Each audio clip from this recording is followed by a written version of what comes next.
đời nó cũng là một thả mình gì do cũng tụ khen thế ý số lùa tụ nhiều mong xong nó nửa nhớ thế chả mấy cả nửa lúc năng dùng này chả cũng một trò là bây giờ đời sai因为在这个可能可好只用意，lúc tê lúc chờ chỉ dùng để sơ đợt xa, một trò, dùng ít chia cho bùa xa, bây giờ nên theo tàu kia, một đợt xa thay tê, đó lúc tê, chỉ từ kia, thòng nhớ đón nồng khai nữa, cú bỏ tàu hay thì bây giờ nên, cũng chỉ kể rõ nhẹ, đào giả. Số nô của tờ mùa san đầu mùa thia mình chỉ nhia là baอยู่trên nằng thầu lúc xưa hẳn là cũng mua cậu bé chồng sư số nô của mình là cứ cắt chi po toàn đủ để nắm khổng cho là đồ po tờ thay rõ in hô tư của chỉ ra ta ra nhà có tàu li cậu chi ba sư lúc xưa hẳn được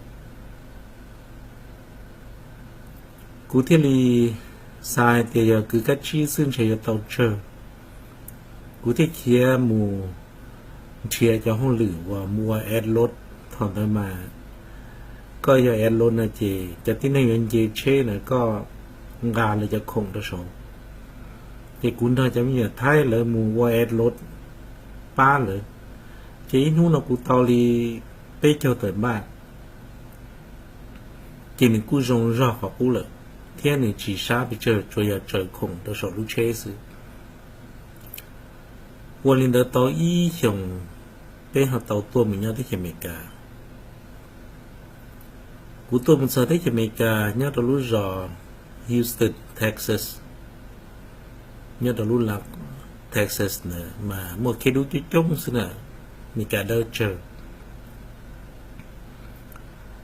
chỉ cú chỉ một hồi lửa nhá ta rồi đi một trời là cho vợ đi cá gì vợ tay kẹt vợ cặp bông là Pepsi lô tay mìn nắm mắc kiêng lô sôi già nó cú sam bông vợ đi tuần giờ ra đan hình nó thiệt số mò cú thiên lý một hồi lửa làm cha cần đó là cho lợi còn món nọ chùa cho trâu mông thì cũng một pi của hồi lửa xa mộng một chân đùa trâu y mộng sơn gió thọ mua hông lửa đó lúc xưa hờn đó nhục hôm sau tết cho mấy cả chê một chê là tê bồ sát mấy cả hồ company có mùa mua là tê hôm nam cho một tù gà tê khi nhớ tờ một chê tê có tông có lầu và lỡ trầu bông bờ lù cho là mùa bỏ chế đầu lúc thở nhiều là lo lại thế này cô tang trả lia vò là cái tàu vò vì hay tiề có một tù là lúc chế đó là chế vô tàu tù giờ có chiều hồ lử này chỉ có chế năng cũ nhiều chỉ giàu no chỉ giàu hồ thế chế vào đầu nửa nhua cơ lì cụ chỉ tới lần khử sự chế cụ hiện tù lo để bê chế năng cụ thế lì tao đó cũng chỉ cứ mình gì là một ba tôi yêu tụ khen cần đâu cần đợi thì cho cứ xóa tụ cú vậy tu và chỉ tao cần đợi share để lựa tụ vì thế bây giờ năng mua tan thọ giàu cho lần tu chỉ lần xài thiên đó được cú nè thì cú chỉ ngờ ho lần thế thì chả như là một sơn gà dù cả cỡ nó cần đợi nữ nhân chỉ mua giờ li nó cụ thể li chỉ tàu cỡ tiệt cái xe nhá đầu thế cho mình cả li lừa lư tu và chân dễ để chỉ cụ ấy tuân hành hay tiệt cụ chớ cỡ chia cỡ nhà của chỉ nhau cỡ thiết trò xe trò luôn nằng nô nọ cụ thiết đó khá là xong tích chả nó vì hay tiệt cụ bỏ hay tiệt cụ nè thì cụ chỉ là giỏi nhẹ hành chạy nhau tích cho mình cả loại những ý dạng gọi liền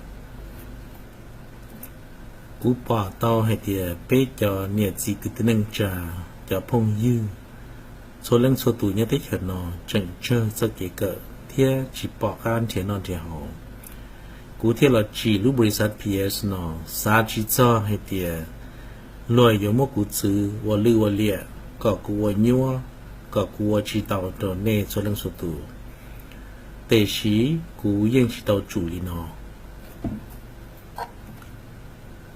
thảo lúc họ bỏ thảo nề trở được cú sĩ cộng xe cộng tệ và xuôi giả xuôi trà tỏ chồng thảo là nó tàu và trong lo lửa hai nên bỏ hay tệ chế nên mong cú và tàu tàu giả thiệt tệ sĩ bông là đâu lúc sĩ hở nó bê chỉ sai do là luận nó dùng để cú lợi bê xá hay tìa bê ý tu mình nhờ tu mong nhờ ý tu nhờ là đà nó đà hỏi nhờ lần dìa bê chế nên mong cọ bịa sĩ vì hay tìa khó bê bao thế khó bê bỏ chụp bỏ đầyอยู่khó mua xứ bỏ chỉ đế chỉ đà cú chỉ tu xe đâu sẽ đỡ vì hay tìa sẽ đỡ nó chẳng chơi kể cỡ và thế chia sẻ hay tìa ý nụ tư cú lú họ phía yo lông tao nên lú chữ gì tao nên chơi xí lú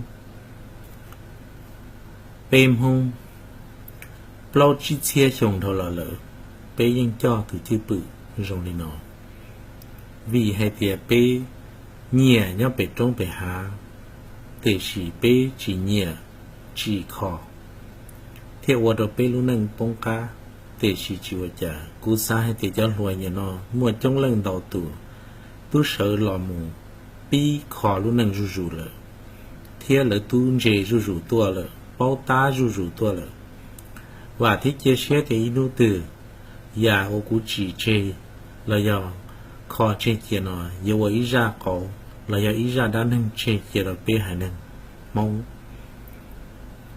mua căn nhà cú chỉ trong hải non đau vì hệ thể bê mong ý tu và ý tu chủ ý tu và ý tu đó yên và lý nó lòng mù tòn đầu tiệt bế chỉศึกษา khó chân chỉ chơi có bao hay tiệt đã chỉ tiệt chỉ thầu cơ bế thì dội kỳ trong tủ tệ chỉ khó nó cú xa hay tiệt bế lồng tàu vì hay tiệt bế do năng ý giả lý lua theo mỗi nụ từ tê rộ sợ đời vô lòng mù xí cộng tệ xí ba tiệt tiệt tờn từ lúc xe luôn rửa chỉ số ba thổ tua xứ ấy chia bế đời xí ba thổ chia theo do hai tỷ vô lọt đa này cho vấn đề vật gì là nhập bế hai nâng mong sức chế cú chỉ mua xí hở bỏ lên đời nếu như chỉ cho tờ xong lỡ giờ có rồng chỉ yên rồng bế nhẹ bế chỉ bế bỏ bế dân cho anh dạy bế lỡ dân hoặc họ muốn riêng rồng cú theo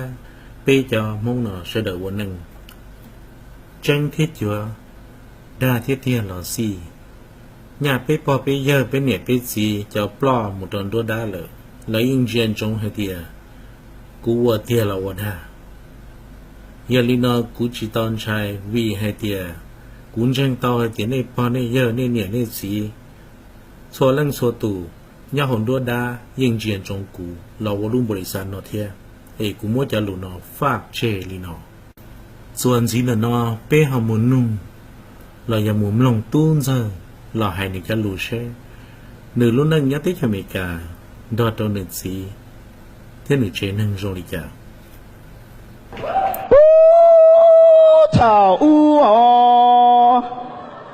Thank you.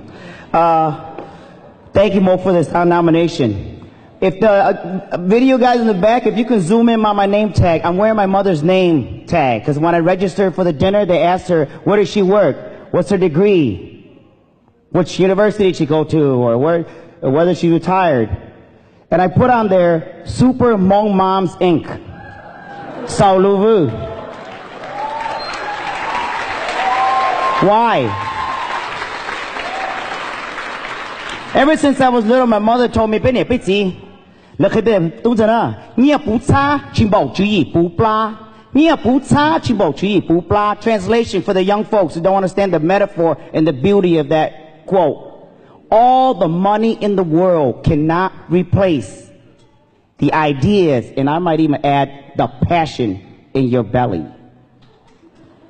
And the essence of that quote goes to, in terms of I'll share two quick stories and I'll get off the stage. But my father, who's passed away, when I was little, they share certain stories. They're the greatest storyteller I know. I was in 4th grade. Dad said, Tunta, Saturday, get up early, 8 o'clock. Where we going, Dad? I'm like 12. I'm like what? I'm like 13. I can't work. You're going to help me out. He took me to Lake Calhoun where all the rich people had $1 million mansions. He was cutting grass. That day he needed extra help. So I showed up and I'm helping my dad. And this lady sat by the porch. Hi, Tia, today I want you to move these big octagon cement blocks this thick, about this big. Move that patio or need to move it over here. My dad, yeah. He dug in the dirt. He didn't have gloves. He dug in the dirt. He started moving them. I helped him. After about 15 minutes, I said, Dad, my dad said, he kept working. He didn't use gloves. His hands were dirty. He was wiping his face. It was the hot sun. And I got, man, I started getting mad. I was like, Dad, you're working so hard. And he brought all the octagon cement blocks. They were pretty heavy, moved it across her yard. And she came back out later and she said, oh, Tia, I forgot to tell you. You have to dig the dirt up. Take out the dirt first so that when you put it on the grass in the patio, there's about 30 of these blocks, so it's level with the grass. My dad said, oh, no problem. My dad started digging. And something lit a fire in my belly that day. I was mad and angry, not at the lady, because I was so angry that day. I said, Dad, wow. In Laos, you were promoted to captain in the military. You fought for the CIA at age 14. You risked everything. And here, you work so proud for $4.50 an hour. And my dad, on the way home, he said, Tunta, I was crying. He said, Tunta,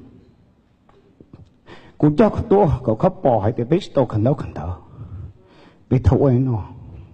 go think about what we did today.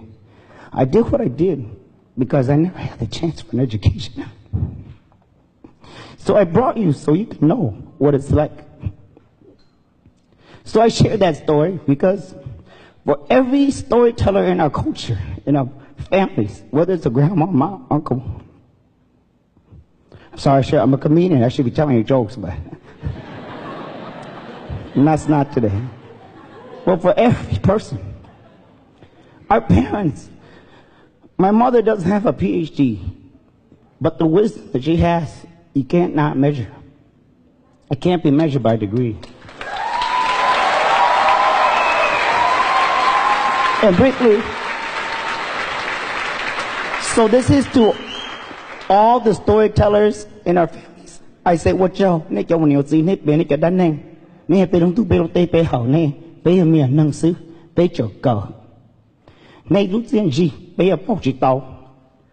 Thank you, parents. I want to thank my mom, she's here, my sisters. And you know, I dedicate this also to my three nieces who are here. Cause you are, Michaela, cause you guys are in high school. Please light that fire in your belly. And thanks my mother-in-law, Mr. Dad and Mom, Marlene, my mother-in-law, father-in-law, and then also lastly to my beautiful wife.